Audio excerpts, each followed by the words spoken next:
WDET FM, I'm Tia Graham.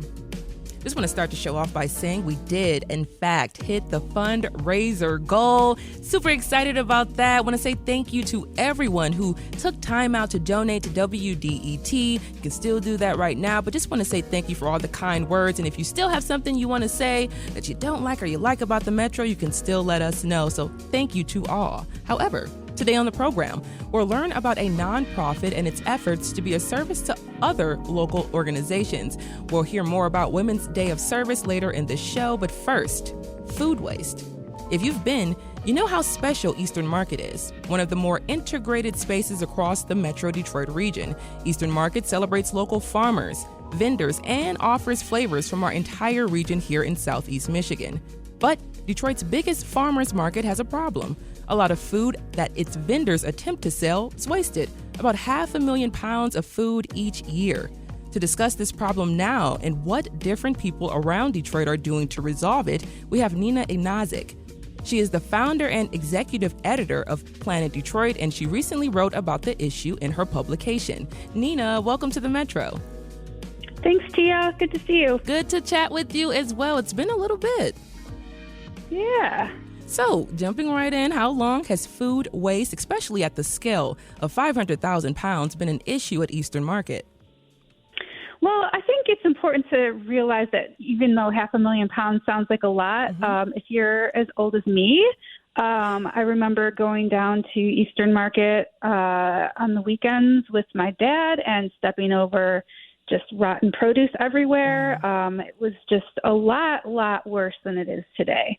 So that, I guess before we, talk about all of this needs to be acknowledged. They have made a lot of difference in those years since the market was taken over by the Eastern Market Corporation, an independent nonprofit. So there were a lot more problems. However, 500,000 pounds of wasted food is still a lot of food. And it's still happening. And, in my reporting, I did some snooping around some dumpsters and found cartons of raspberries that, I would have bought at the grocery store, and some greens that looked, pretty fresh to me. So what was the difference do you think, Nina? What was the difference that you think that you found or you've seen or been able to uncover doing your research? What was some of the changes that they've made in order to reduce the waste? So, over the last 15 years, they've worked diligently to get people to stop dumping in the market. And, they're not only dealing with the weekend, retail farmers that come in, they're dealing with food processors and distributors, all of which have different business models and different needs.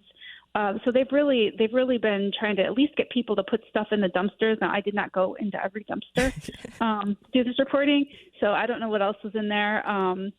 But they've definitely done a lot of work to kind of set standards that weren't there before.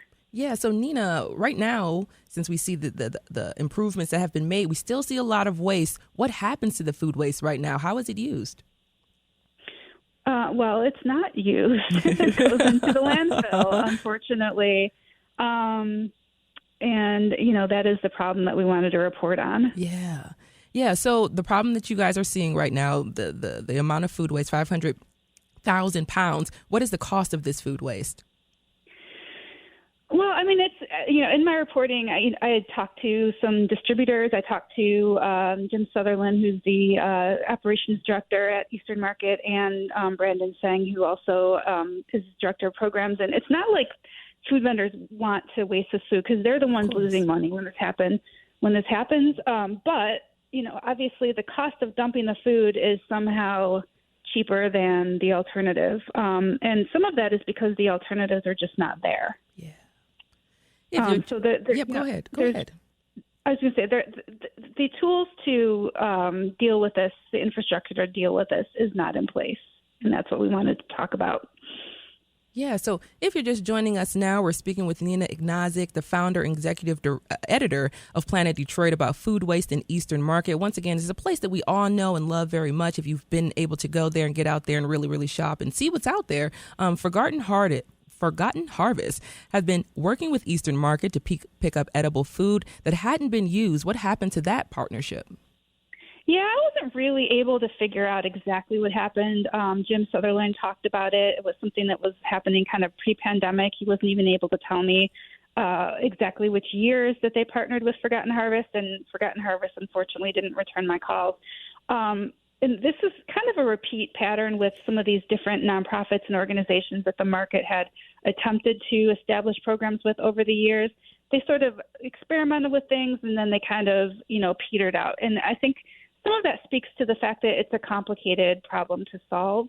Mm-hmm. In the case of Forgotten Harvest, I know they're looking for big scale, large quantities of non-perishable foods at times. So, I don't want to speculate why it didn't work, but maybe it just didn't, there wasn't the kind of situation that fit. I spoke to, other people that had tried to partner with them, and there's just a lot going on in the market, and it's just not been a priority to figure out.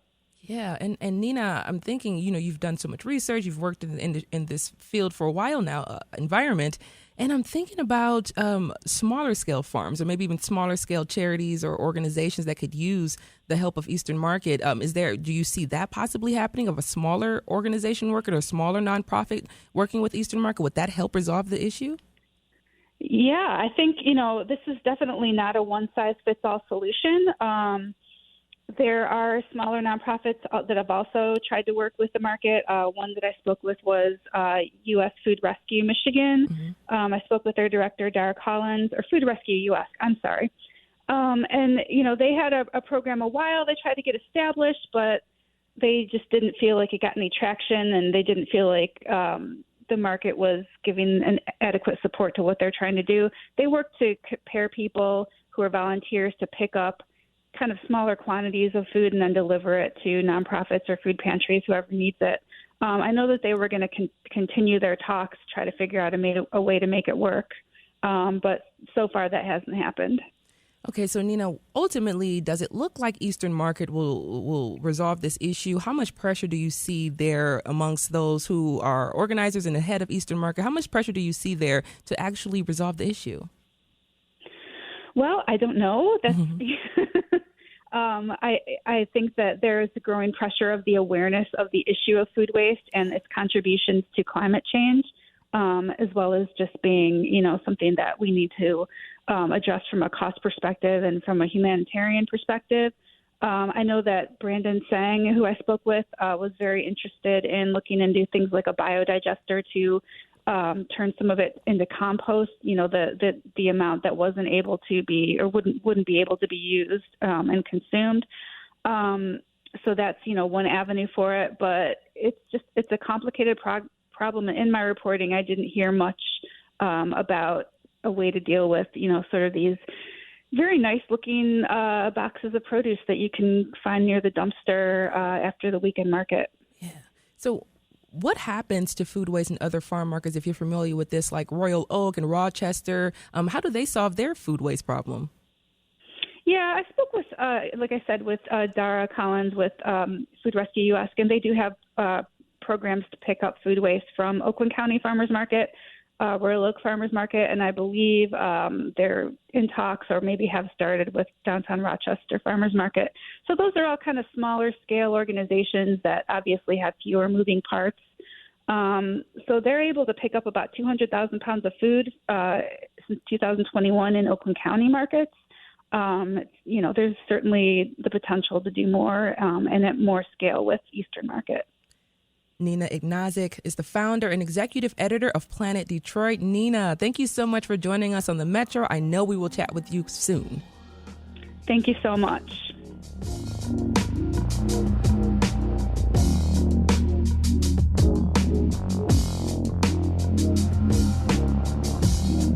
It's the Metro. Taking a look at the forecast today, a high near 72 degrees, showers after 2 p.m. Be prepared if you are going to watch the Tigers this afternoon.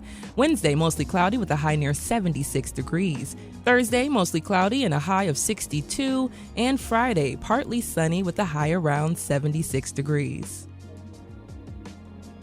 Coming up, we'll explore the ways that children's books are being politicized by Republicans. You all stay right there.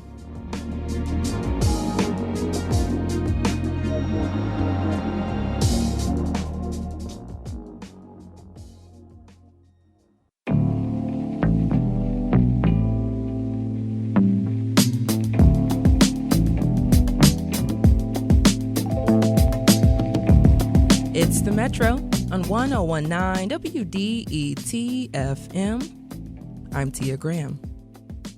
Now, the children's books we read stay with us throughout our entire lives. My favorite book as a kid was a collection of poems called Where the Sidewalk Ends. I actually checked it out at our school library multiple times. I thought I owned it myself until I had to return it. But like I said, it's a collection of poems by author Shel Silverstein. It followed darker themes for kids in a very satirical way. You can find that book right now at the Detroit Public Library. What was your favorite book as a kid? Maybe it was If You Give a Mouse a Cookie by Laura Numeroff. It was published in 1985, has sold more than 15 million copies, and has been translated in 13 languages. It's also been weaponized by conservatives to stoke fear of government welfare. Cheyna Roth is the host of WDET's MichMash and a senior producer at Slate. On the Decoder Ring podcast, Cheyna reports on how that children's book, among others, are being used in American politics. Cheyna, welcome to the Metro. Hello. Thank you so much for having me. Of course. So, why'd Laura Numeroff write If You Give a Mouse a Cookie? Well, she wrote it. It's a very interesting story. She wrote it because she was on a road trip with her boyfriend and she got bored. And she had been a children's book author for a little while. And she just started on this road trip thinking about, what are some weird foods that an animal would eat that might be funny?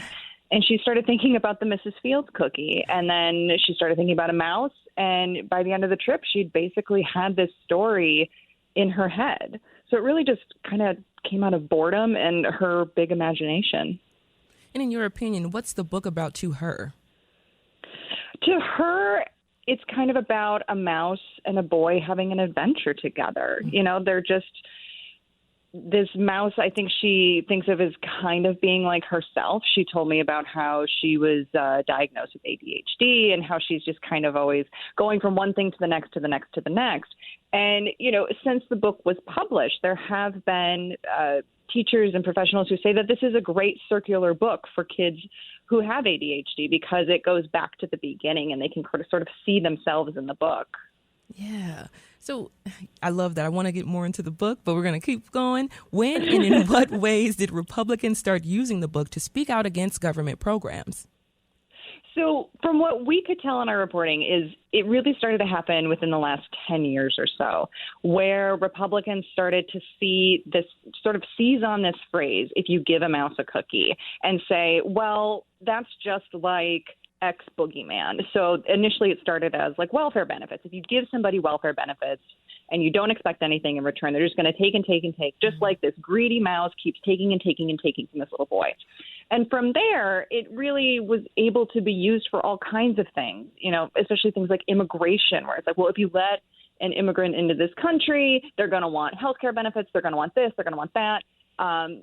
They used it as a way of describing Democrats and any sort of like tax breaks. They're just going to want to take and take and take. And it's a really, it's kind of become like a meme. It's become shorthand where it's really easy and catchy for them to say, well, if you give a mouse a cookie, we all know what that means.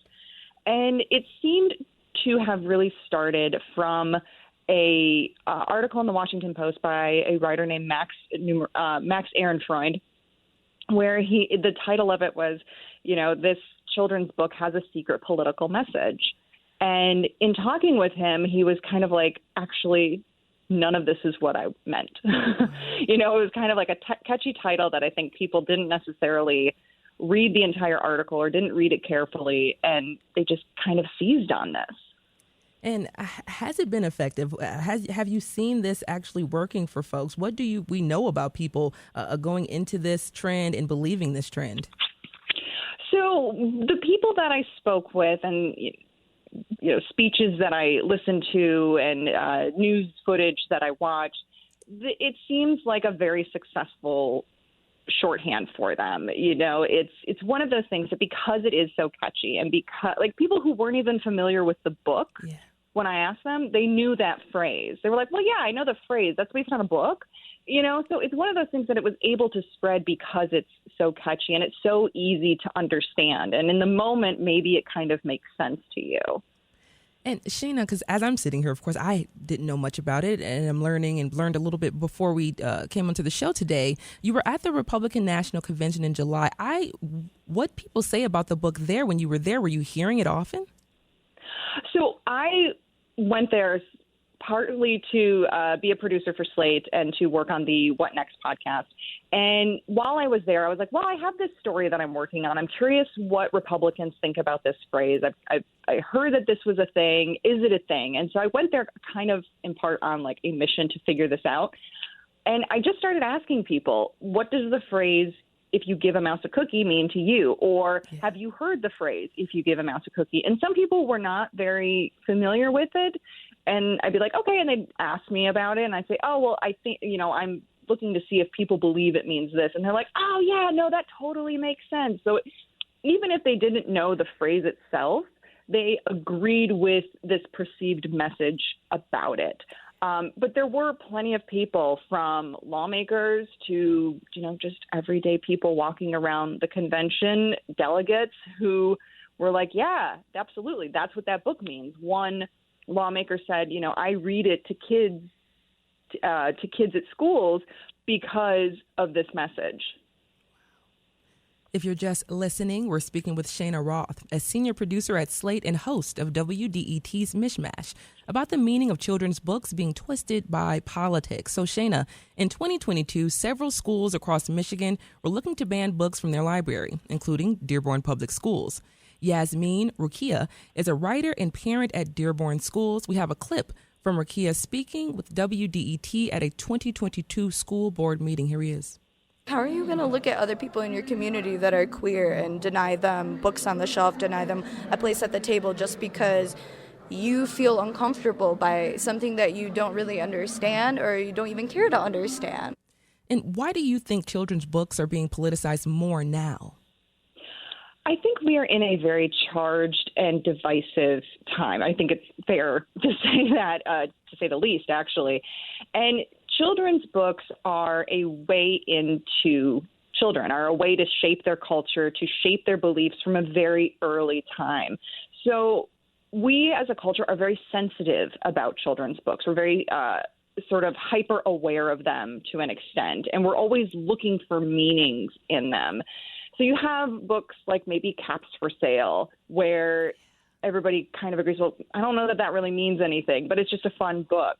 But then you have other books kind of like If You Give a Mouse a Cookie that were initially meant to have not really a big deal meaning, just to kind of be a fun story. But we grab onto that and we think, oh, well, this is a meaning. We have to put a meaning into this book, and we think that this is what it means. We saw this happen many years ago with a book called Ferdinand the Bull, and it was a story about a bull who didn't want to fight in the bull rings in Spain. And there was war going on at the time, and some people said, well, this is arguing for pacifism. Other people argued that this is something else, and you saw this similar co-opting. But what's interesting now is that we have more books for kids that seem to be very deliberately pushing a political message. You have books that are like A for Activist, or books that are meant to, engage with children about serious topics like, LGBTQ, and like get them familiar with that. So we have this sort of wide spectrum of children's books being used in different ways. What was unique about If You Give a Mouse a Cookie is it wasn't meant to have any of this. It was just meant to be a book about a boy and a mouse. Yeah, and I love the special, connection there as well, the author having ADHD and kind of bringing that home for the kids who have ADHD so they can be seen in words, which is absolutely amazing. So, Cheyna, one of the big themes in this is words and why the way that something is said matters. So you're a writer, you're a journalist, you've been reporting on this, and it's changed. Has it changed how you think about your work, or what happens to the interpretation of your words? It does. I mean, on the one hand, initially when I went into this, and after I initially spoke with the author, Laura, I was just so offended on her behalf. I was like, how could this happen? This woman had this idea. She had this beautiful book, and her words have been twisted, and her work has been co-opted. Like, that's terrible.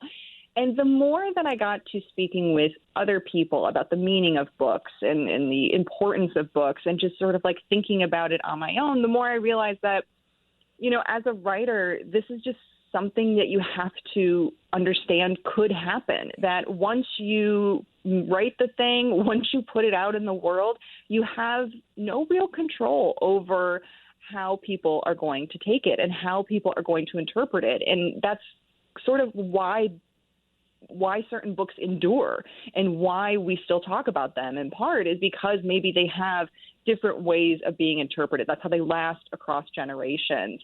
And so it made me kind of have to step back and think like, well, we can't always be so precious, and it's okay for other people to have different interpretations for something. What I don't agree with is the idea that there can be one meaning and that is the meaning and everybody just has to deal with it. That's not what books are for. Books are for personal growth and interpretation. This is where we'll leave you, Cheyna, as food for thought. Thank you so much. Cheyna Roth is the host of WDET's MichMash. She's also a podcast producer at Slate. Cheyna, thanks for joining us on the Metro today. Thank you for having me.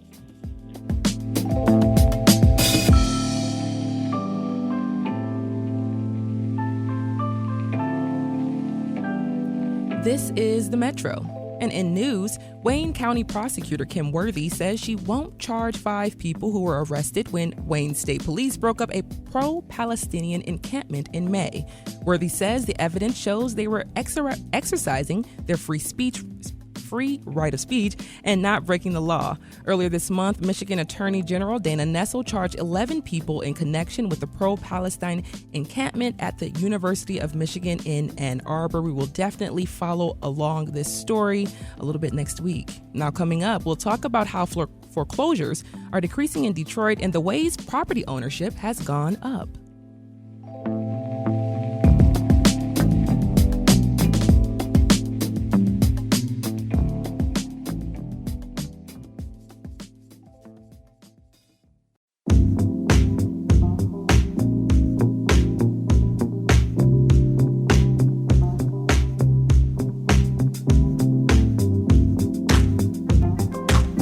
Welcome back to the Metro on 101.9 WDET FM. I'm Tia Graham. The foreclosure of Detroit homes has been going down. That's according to a recent article from freelance journalist Alex Alsip. In the piece, Detroit's Sweat Equity, Alex explores the ways Detroiters are purchasing and rehabbing homes from the tax foreclosure auction. Earlier this month, Alex and Chase Cantrell, the executive director of Building Community Value, spoke with Created Equals' Stephen Henderson about the positive trend of Detroiters fixing, selling, and owning homes. We are in a better place than we've been in a long time with regards to tax foreclosure, for sure. There are fewer Detroit properties in the tax foreclosure auction this year than there have been in 20 years, around 1,700 properties, which is down quite significantly from the peak in 2015 when there were around 25,000 properties. Mm-hmm. Very, very few owner-occupied homes in the auction, even without a moratorium this year for the first time since the pandemic. I think it's maybe around 100 owner-occupied homes in the auction this year, which, of course, we want to be zero, but I think it's somewhat reassuring to see, without a moratorium as a result of the pandemic, that number is still very, very low. And why are those numbers turning? What's happening that is lowering the number of people who are losing their homes through the tax foreclosure process? I think there are a couple of things. On the homeowner side, there are now very, very effective and powerful tools to keep homeowners out of not only tax foreclosure, but tax delinquency, which is what puts you at risk of tax foreclosure, of course. There's the City of Detroit's HOPE property tax exemption, which when a homeowner with low household income applies for the HOPE exemption and gets it, automatically triggers pay as you stay, which reduces their back taxes, their delinquent taxes retroactively, which automatically triggers the Detroit Tax Relief Fund to pay off the remainder. And so that one step of applying and receiving the HOPE property tax exemption can not only eliminate a low-income homeowner's current year property taxes, but all of their back taxes as well, and with it, their risk of tax foreclosure. And so, on the homeowner side, that's been very, very effective. I think we're in the neighborhood of 20,000 or so HOPE property tax exemptions granted each year in the city, which is a huge increase from the middle of the last decade when it was more like 3,000 or 3,500 a year. And then on the side of other kinds of property or rental housing, things like that, I think that just rising property values in general make it more attractive to hold on to the property that you own. You don't want to see it lost in a tax foreclosure auction because it has value if you're an investor. And I also think that the rising property values may be diminishing the attractiveness of certain business models for landlords that were very prevalent and tied up in the auctions in the last decade. Yeah. Chase Cantrell, you come at this issue from the perspective of Detroiters, and Detroiters hold over real estate and ownership in the city. We've been concerned for a long time about making sure that people have a chance to be part of that in troubled neighborhoods as much as they do in really stable ones. So I want to hear from you about both of those things, the tax foreclosure picture and this participation that seems to be growing a little bit. Well, Stephen, it's great to be here with both you and Alex. Any day that I get to chop it up with both of you is a good day. On the tax foreclosure side, as Alex stated, tax foreclosures have gone down significantly in the city of Detroit. So that is something to be celebrated. And, it's not just because of the goodwill of policymakers. There have been a lot of community activists and policy advocates on the ground working hard for a very long time trying to make sure that we could get to this place, right, where tax foreclosures could be decreased and that there are programs in place for Detroit homeowners. I've had to, walk through some of these programs with some of my family members. So seeing how this works in practice, it still can be a frustrating process, but at least we have these things in place as a starting point. Yeah. To Alex's point, we're glad that we're here. We're not done yet, right? We're still seeing foreclosures, but definitely not at the scale that we saw before. On the opportunity side, though, I come at this a little differently. So the organization that I run, Building Community Value, what we do is we really help Detroiters understand how to get property ownership. Yep. Right. Whether you live in, my neighborhood, Bagley, on the northwest side, or if you live in a neighborhood that's not as trendy, right? People talk about Bagley as though it's the one of the up and coming neighborhoods in the city of Detroit. But people throughout the city want to understand how they can get a land bank home, or how they can get that home across the street that they see, or a small commercial space. So our programs allow people to come in and understand, what real estate development is, how they can do a financial analysis of a project before they put any money in. We don't want people to lose money on these deals. But, because Detroiters were so highly impacted by foreclosure, and not just those who lost their homes, right? Family members, people on the block you described, on your own street, in your own neighborhood, seeing others lose their homes, right? There's a reaction that Detroiters have of, okay, this is not just about wealth building, right? This is about neighborhood stabilization. Yep. This is about power building, right? That comes up a lot, right? The people understand that owning property is a way of also exercising power over their communities. That is not lost on Detroiters who come into our programs. So I think the opportunity is more than just economic, right? That definitely is a foundation for some folks, but I think it's lot about deeper. Community. It's about community. It's about, not to be cliche, but building community value. Exactly. There we go. That was Alex Alsip and Chase Cantrell speaking with Stephen Henderson on Created Equal about the number of foreclosures decreasing in Detroit. This is the Metro.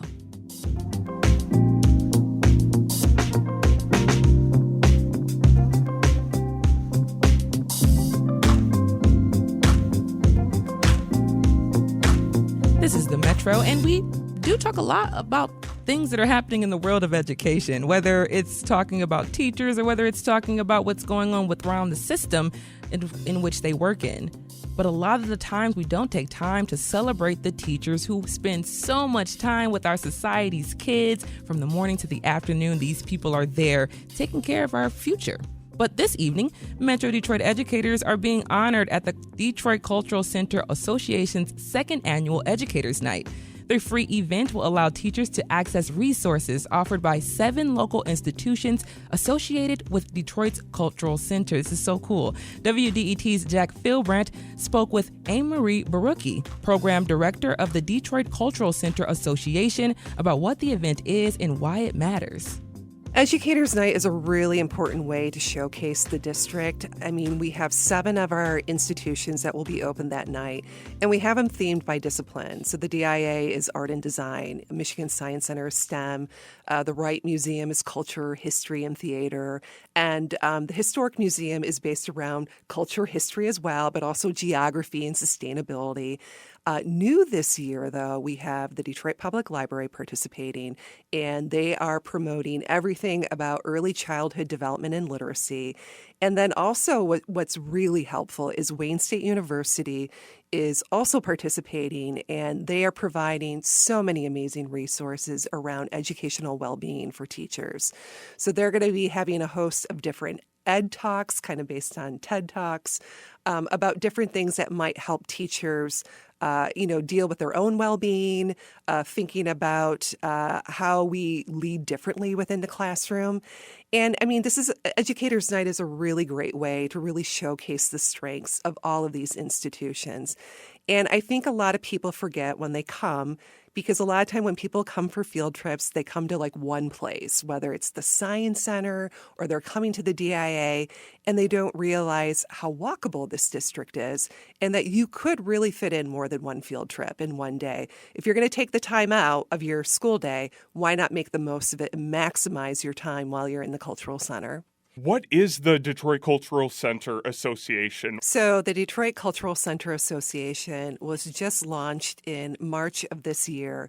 And what it's doing is it's working to represent our 12 cultural center institutions here in Detroit, including Wayne State University, the College for Creative Studies, the University of Michigan, along with our 4 museums, the DIA, the Historical Museum, the Wright Museum, and the Michigan Science Center, along with the Detroit Public Library and a number of other smaller organizations in that district.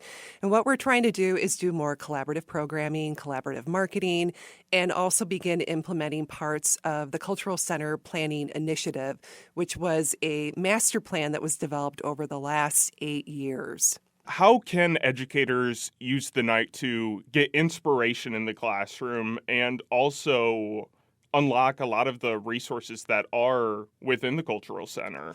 Well, they should come with their walking shoes on because there will be a lot of walking. But what we encourage them is to go to the institution that they identify the most with first. So if you're an art teacher, you should probably go to the DIA first. If you're kind of in working with younger children, you might want to go to the library first.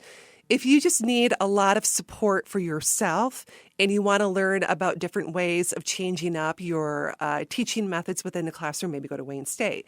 But we encourage teachers to go to the venue that they identify the most with, but we also encourage them to go to everyone, because even if you are a math teacher, there are still ways to incorporate arts into your curriculum and thinking differently about math. I mean, a lot of people are talking about the power of STEAM. We all know science, technology, arts, engineering and mechanics, of, bringing in the creativity of how we teach our children to try and create more innovative, more collaborative students. I mean, that's really important in today's day and age. Beyond Educators Night, how can teachers still stay connected with a lot of the cultural institutions that they're going to be in and see at the night? Well, in every place that they can go, they can leave their information with each institution and sign up to receive their e-newsletters. Some of our institutions have specific committees targeted towards teachers that they can express their interest in participating in. And then also we have, if people pre-register in advance, which we are really requiring, we're not going to turn anyone away if they come to the night of. But it's great if you can register in advance on our Eventbrite page. We will have everyone's information that we can continue to send them updates about what is going on in the in the Cultural Center and beyond Educators Night. That was WDET's Jack Philbrandt, who's also an associate producer with the Metro, speaking with Anne-Marie Barucki, the program director of the Detroit Cultural Center Association, about Educators Night. The event is happening tonight throughout the Cultural District in Midtown Detroit. You all do not want to miss it. If you are an educator, of course, it's for you. It's your night.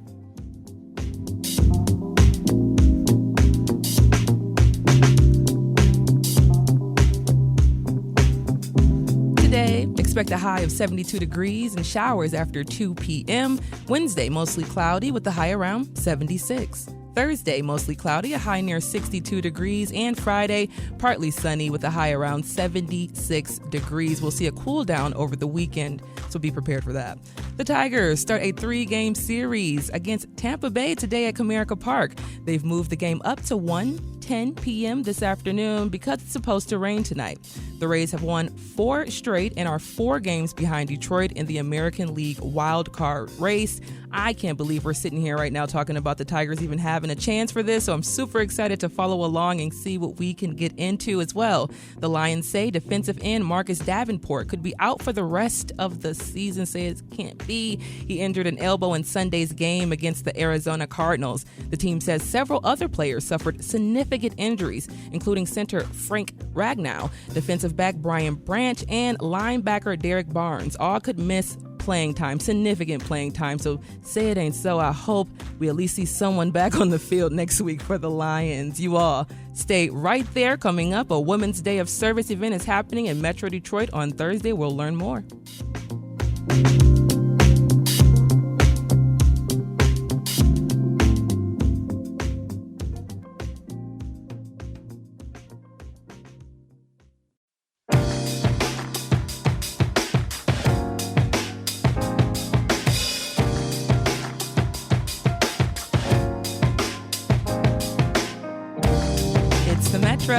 On 101.9 WDET FM, I'm Tia Graham. Share Detroit and Yanfeng, a global company with an office in Novi, have teamed up to host Women's Day of Service.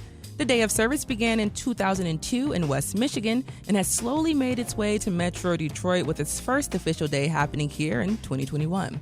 This Thursday, over 100 volunteers will fan out across Metro Detroit to help local organizations that support women.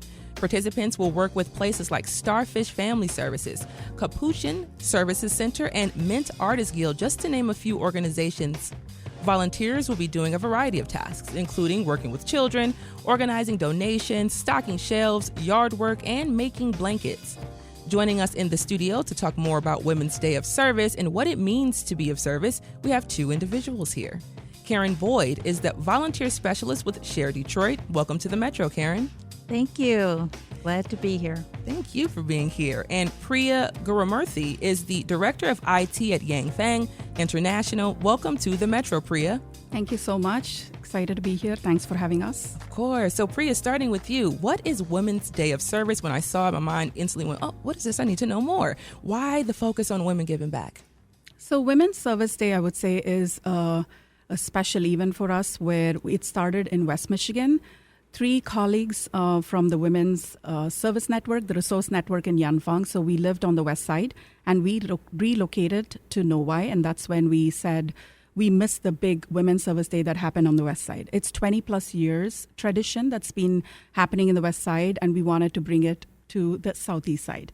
So Kara, Morgan, and myself, Priya, so we 3 of us, part of the Yanfeng's Women's Resource Network, we said, we got to create this day where we bring like-minded women together from the communities to serve their local communities. So that's why we are here. And this is the 4th year, which I'm excited again to mention. And hopefully we continue. We want to continue. And the goal is to just expand and reach more and more women in the Southeast Michigan. And I think the cool thing, Karen, we're going to bring you in just a moment, but Priya, just sticking with you, because the idea of giving back, being of service, but also having a community that you can lean on and go to and talk to. So if you can talk about how this giving back, this community service has also created a community for women within the network. Yes, it is. We normally tend to do our monotonous things, go and families and work. But this is one day where we want to just bring in, like-minded women together, and spend time, again, from different organizations. So we don't even know some of these women. Yeah. But we come together and then serve, first of all, network as well, and then serve back that nonprofit that we want to know about the nonprofit, take it back to the organization to bring more people back to serve them, and keep the relationship going after that. It's not just about that one day, but this actually has started building that relationships that we're going to keep forever. Yeah. So Karen, bringing you in, why is it important to be present when volunteering versus handing out money, which is always needed? Money is always needed for organizations, but the importance of people showing up. Absolutely. Community service with nonprofit organizations. There is such a need for volunteerism. Like Priya said, there's an education that happens when you learn about a nonprofit's mission and what they do. You get to know the leadership and the leaders within that organization and what their goals are and how you can engage. Engagement is key because we want to develop those relationships and find a way to support nonprofits beyond, just showing up and giving back. So once you're ingrained, you can figure out a way to serve, and it will go beyond, because it could mean serving on the board of directors. It could mean turning into an internship for a community member and so forth. Yeah. So, Priya, we talk about, especially in the past few years in this country in particular, just the political ground that the women's body has become. This is political ground around just womenhood right now. So what is a day like in the context of what we're seeing right now in the world? What does this day mean, just in particular, just what we're seeing right now? This day, I just want to make it so simple, right? Yeah. This day is just right? Bring people together, like women together, and just, connect with them more closely and give back to their communities. What is it going to give? Give them a purpose, give them a, kind of a day full of meaningful, hours that they spent. And then go back and see how they can continue this, not just within the same group of women that they volunteered, but again, with their kids, with their families, with their organization. So it's just, I want to say that this day is going to just keep motivating, triggering people to just give back, but also the women to see how powerful we can be. We unite together and give back together. Indeed. If you're just joining us on the Metro, Karen Boyd is the volunteer specialist with Share Detroit, and Priya Gurumurthy is the director of IT at Yanfeng International. We're talking about Women's Day of Service in Metro Detroit, which is happening this Thursday. And Karen, you all are sending volunteers to multiple organizations across Metro Detroit. How are you all selecting the chosen organizations, or do volunteers select them themselves, or is this just the collective partnership that you all at Share Detroit have been working on for years now? So we do community partnerships with groups and with corporate members, and we will Share Detroit is a website platform, and we have over 450 nonprofits listed on the website. We will have information regarding their mission, who they serve, more importantly, how you can support those nonprofits, whether it's attending an event, volunteering, or participating with the nonprofit on various things. And so when Yanfeng was interested in becoming a community partner with us, we wanted to work with them to help find different organizations that they may not have thought of. We reach out to our nonprofits and we explain that we have group volunteer opportunities, and they get back to us. They tell us what they need, and it works out for both parties. That is really, really cool. And before I let you all go, I just wanted to ask Priya, think about the highlight of the company, just in general, the day of service. And you've all been doing it for a while. You started in West Michigan. Now you're on this side of the state. Why is it so important to you personally to keep this going and keep this connection going, especially when I think about being in IT and I think about it being a very male-dominated industry? How important is this to you personally? So that's a great question. And I think, as a women and women of color in STEM, it is very important to just bring that force or power together through different events, whether it's volunteerism, networking. So I volunteer at Michigan Council of Women in Tech as well. So wherever we get a chance, bring that camaraderie, bring that collaboration together and give back, whether it's giving back or networking or stuff. So I think, how do we create that moments? How do we create that fire and power that people can just, experience? That is the key. So I would encourage everyone that, they can actually come up with these different small things to bring women together, whether it's technology, sales, doesn't matter which function, and then be able to just feel so good that they were able to accomplish something together. Doesn't, whether even it's a hike, that they do together. I love it. Priya Gurumurthy is the director of IT at Yanfeng International. Karen Boyd is the volunteer specialist with Share Detroit. Both women stopped by the Metro today to chat about this year's Women's Day of Service event happening across Metro Detroit this Thursday. Thank you so much for stopping by the show and talking to us a little bit about the Service Day. Thank you so much. Thank you.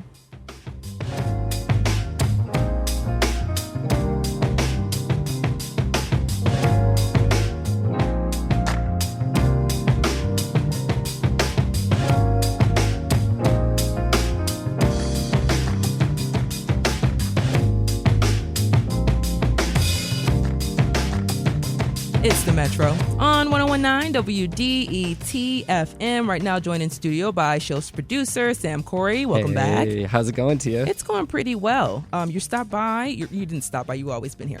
But you are letting us know what's on the show for the rest of the week. That's right. I want to do that. And even before I do that, I just want to say thank you so much to the listeners who gave during our on-air fundraiser. It meant the world to us. We cannot do this without you. Really, really appreciate it.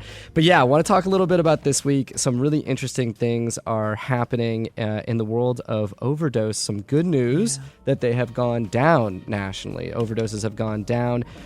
We have some folks that we're going to talk to. I've been talking with Paul Shankin, who works with people in drug recovery, drug rehabilitation in Oakland County. He himself was addicted to drugs for a long time. He got sober. We're going to hear his story. And then we're going to talk a little bit with the city's fire department about their quick response teams. They are helping also people with overdose, particularly with opioids. So lots going on there. Lots going on. Hopefully we'll uncover and learn a little bit about how they've been able to reduce those numbers throughout the country. So that's going to be really, really good to follow up on. Thank you, Sam. Yeah, you're welcome, Tia. And that's the Metro for Tuesday, September 24th. You can listen to recent episodes online at WDET.org and make sure to subscribe to the podcast on your favorite platform. The show is also on YouTube if you like listening that way.